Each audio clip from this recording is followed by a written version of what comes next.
Explain myself. Louisiana shit. Murder on the beat. Something for y'all to cut up to, you know? Yeah. Everybody get your motherfucking roll on. Сәлем. Мына видеоны до конца қарамастан бұрын бірінші мен телеграм каналымнан и инстаграм каналдарыма тоже тіркеліп кет. Осы жерде описание тұр. Енді жалпы осы видео бастаған бір планым, мен жалпы осы видеоны ұзақтан күтіп, оны пландап жатқан едім.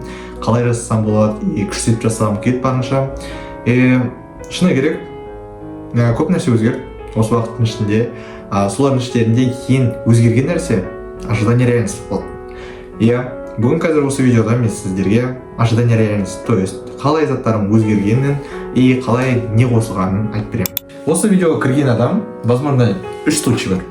Бірінші случай, осы адам мен шынымен де жаны ашып кіріп отыр, менің случайымды қарап отыр, солай болса, я тебя люблю. И басқа да случайда болсын, сендерді люблю. Екінші случай, сен осыған кіріп, сен осы жерде тоже ұбыттан қадалып қалдың каком-то вреке. Мысалы, 80 балл қалып, 90 балл қалып, өзінің қалаған балын алмай, тіпті төменірек балл болса да, сен қаламадың, бір сөзбен балыңды ал. Солай болса, өкінішке орай, но бірақ та осыдан плюс дейміз осы видео арқылы. Үшінші случай, сен керемет балл алдың, саған бәрі баллар ұнап тұр, и сен осы видеоны қарап отырсың. Шынымен не айталады дегендей. Үш случайда да саған керек болады деп ойлаймын. Бірінші случай, возможно, керек емес болуы мүмкін, но все-таки қайтуға.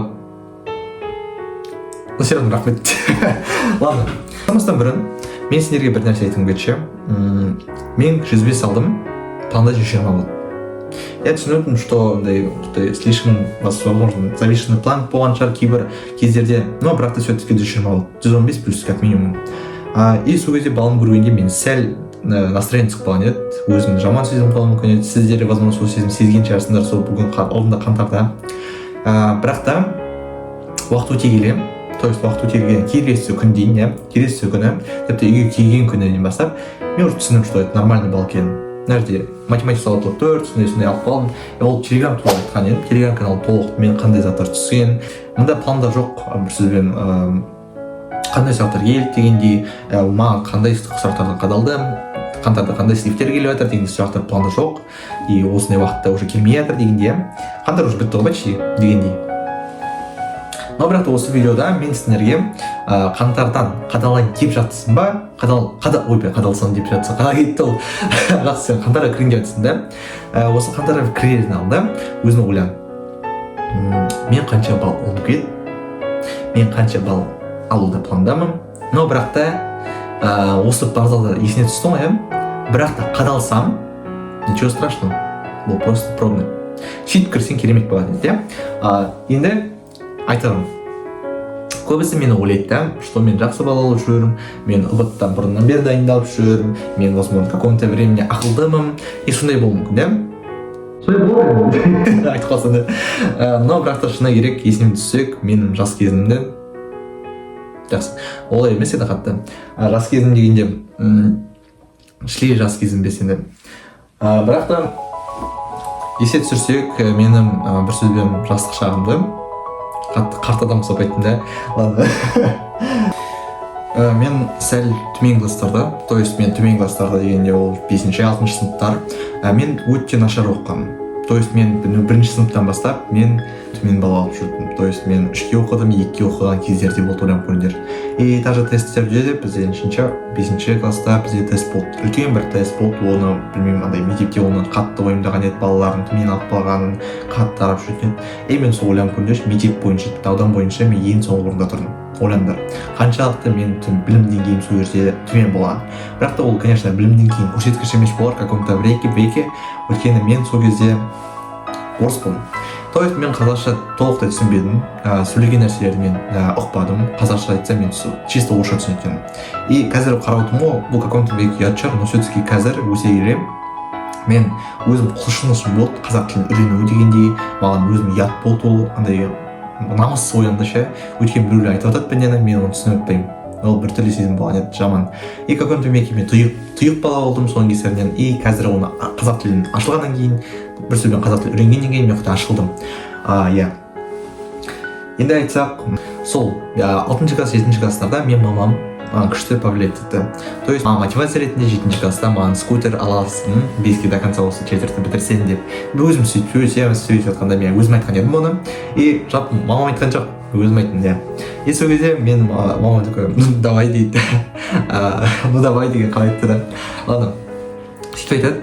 И сол кезде мен сол кезде настроение көтеріліп, и мен сразу сабақ оқи бастадым. То есть мен сабақ оқуымды ең бірінші содан бастаған жоқпын, конечно. Мен сол кездерде оқи алатынымды сол кезде түсіне бастадым. Соның бәрі маған повлиять етті, мен бөлшек құрды мені. Қаншақты сабақ оқымағаным, өзім білімге құштарлығы ашуым, сосы бәрі маған повлиять етті. И содан бастап мен сабағымды жаймен жай көтере бастадым. Енді бірінші 7 сыныпта мен 4-ке шықсам, ары қарай уже көтеріліп, 9 сыныпта уже стабильно 4-ке шығып 4-пен 5 болған еді. Иә, ол какой-то великий, возможно, ақылдықтың белгісі деп ойлауы мүмкінсіңдер, но бірақ та сол кездерде мен қатты қиналып жүргенмін. То есть әрбір нәрсені ұғу үшін мен прям қатты қиналатын едім. Шыны керек, солай. Әр күнге шейін кейбір заттарды солаймын. Сөзбен мини предыстория болған. В принципе, қалай сабағым бастаған и так далее, чтобы кейбірлер ойламасын, что маған көп адам жазады, шыны керек, сен қалай сабақ оқисың, сен, наверное, вообще ойындамайтын шығарсың қанша роботына и так далее. Сол үшін айтып отырмын. Ойланып көріңдерші, 9 класста мен кірдім дедім ғой курсқа, көбісі ойбай сен гений шығарсың деп ойлайды да. Но бірақ 9 класста мен кіргенде бір ай оқыған, и сол кезде мен кітапты ойланып көріңдерші, ежектеп оқитын едім. Ежектеп оқитын едім кезінде 9 класста. 9 класста кейбіреулер зуылдатып уақытын өлшегенде мен мысалы ең соңғы тұратын едім. Но бірақ та все-таки сол курсқа қатысқан арқасында мен өзімнің білім деңгейімді прям көтердім. То есть мен ежектеуді бастым, өзімнің тілімді ұялдым өзгені бір жағынан. И бір жағынан мен бірінші мақтаныштар сезімдер пайда болды. Андай өз-өзіме сенім пайда болды, что мен қолымнан келеді дегендей. Соған байланысты ары қарай 10 класста мен бастадым. 10 класста 2 рет оқыдым, ойлаңдаршы. 11-ді бітірдім, сосын 71-де бастадым. Өйткені маған қатты ұнап қалды курстың структурасы и так далее. Мен 140-та оқыдым, достар, еш білмесеңдер. Соның бәрін қарап, прям жүріме жылылық есіме түседі. Қазір 10 сыныпта мен жаман қиналғаным, достар. Сосын кейбір адамдар ойлайды, что типа сен бұрыннан бері ақылды шығарсың, 140 шығардың біреулерге. Мен өзімнің пример айтып отқан жоқпын. Мысалы кейбіреулер айтады, 140 шыққан мысалы жанр болсын, ол возможно құттай кезінде гений болған ғой дегенде ұғым бар. Но бірақ та былай қарасақ, ол қаншалықты жол жүргенін, қаншалықты қиналғанын ешкім білмейді. Өзі біледі, и оның жақындар білуі мүмкін, бірақ та ешкім білмейді. Сол себептен әркімнің өмірі әртүрлі, достар. Сен төмен балл алсаң қандардан, немесе одан төмен алып жүрсең басқа промнелардан, бұл бір сөзбен сенің жолың. Сенде де бұйырса жоғары балл көрсету шансың бар. Менде де мысалы мен 105 алдым, и мен оны жоғары балл деп есептемеймін өз басым. Өйткені жоғары балл мен үшін бұл гранттың баллы. Гранттың баллдары солар. Мен өзім салыстыра бастадым, одновременно бәріміз пердеміз, ол нормально салыстыру, и өзім түнелтіріп жүру мүмкінсіңдер сол арқылы. Бірақ та түнетпей қойыңдар, ол обычное дело, өзімді салыстырамын, әрбір адам салыстырады, әрбір пенде салыстырады өзін, иә. Менде сенде онда. Ол да возможно, сен өзін салыстырып тұрған адам, мысалы бір 124 балл алды, ол мен салыстырып тұрсын да өзінде, ал ол да басқа бірмен салыстырып тұрып ойланып көріңдер. Ал ол салыстырып тұрған адам өзін басқа салыстырып, и саған кете береді дейсің. Сөйтіп кете бересіздер, иә. Солай, достар. Сол үшін өз-өзін салыстырмауға тырысыңдар. Өйткені өз-өзін құртасыңдар тек қана, өз-өзінің нервын құртасыңдар. Мен понимаю, что это в каком-то вреде. Мотивация өте мүмкін кейбір адамдар үшін, но все-таки пайдасынан гөрі зияны көбірек ше. Салыстыруға болады пайдалы жағы. Өз-өзімен салыстыру. Осы жағы енді күшті.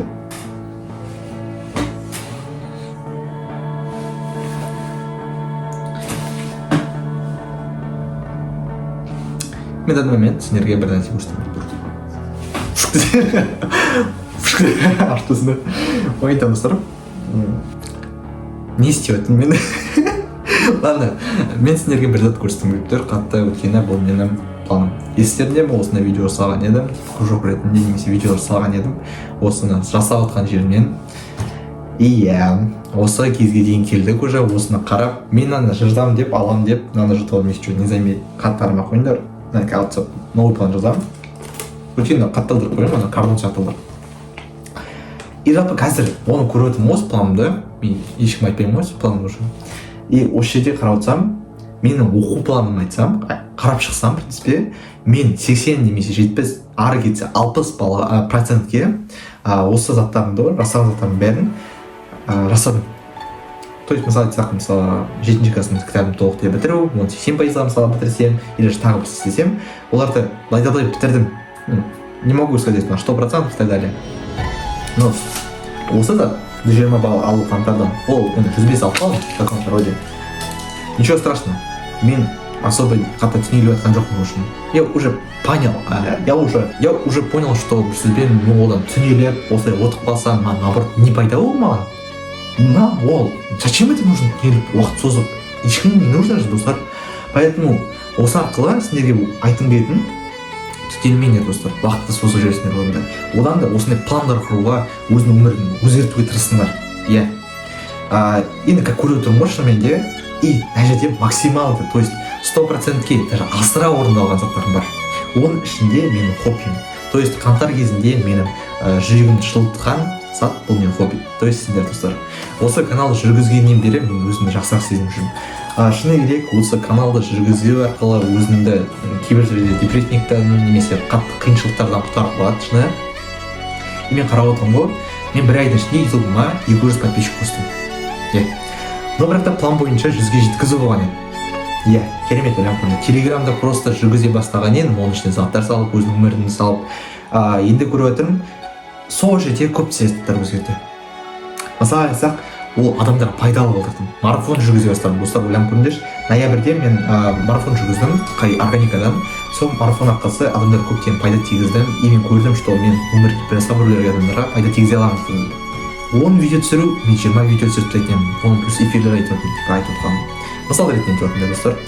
Бірақ та оны қоса мен өзімнің балымда да көтеріп отырдым, осыған қоса. Но бірақ та шыны керек кейбір жерлерде де мен видео түсіруім маған мешать етіп қалуы мүмкін еді. Но бірақ та маған қатты мешать етпейтін еді. Біресе мен одан түнеліп бардым. Ойбай, мен уақытым созылып жатырмын оған. Жоқ, мен вообще ой болған жоқ. Өйткені мен әрбір видео біреуге пайдалы ретінде көріп отырдым. Жырау еще достар.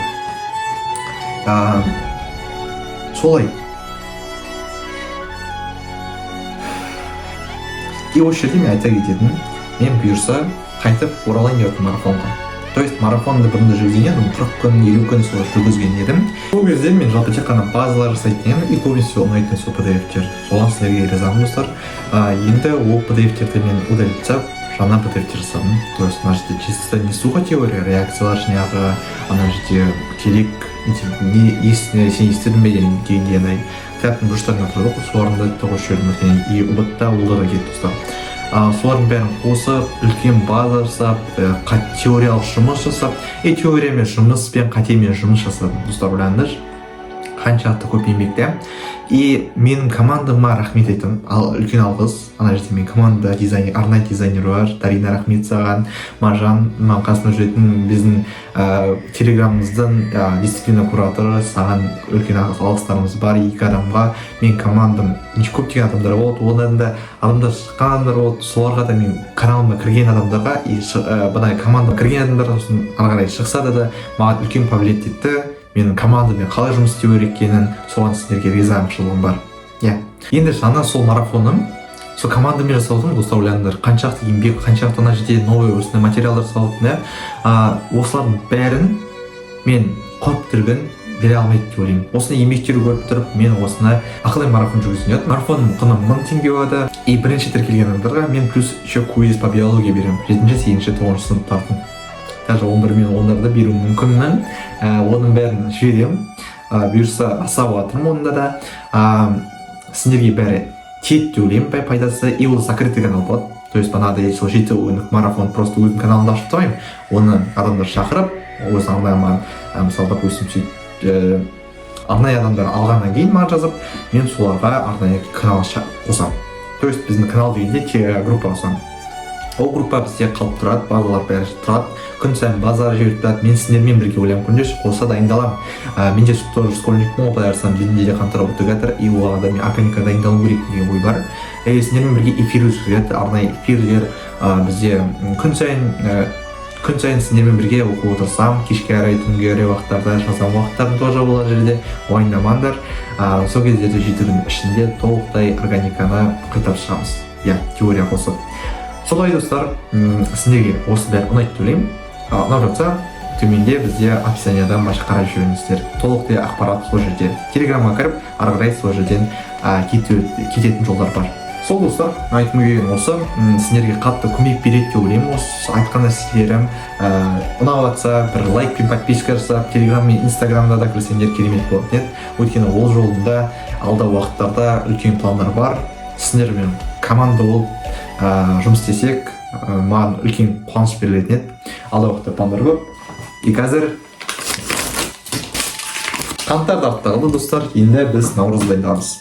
Осы видео арқылы сен келесі тәк қазір шығып, өзің план құрсаң керемет деді. Блокнот алып, өз басым жаңадан блокнот алдым, блокнотым бітіп қалып, осындай тезек блокнот құрса, саған сәттілік тілеймін. Қаңтардан кейін шықсан, или шығып болсан, енді кірсен де сәттілік тілеймін. Осы видео қаңтардың алдында немесе кейін қарасан, саған үлкен поддержка и бір сөзбен мотивация береді деп үміттенемін. Енді келесі жолы кездескенше достар, жай саттан.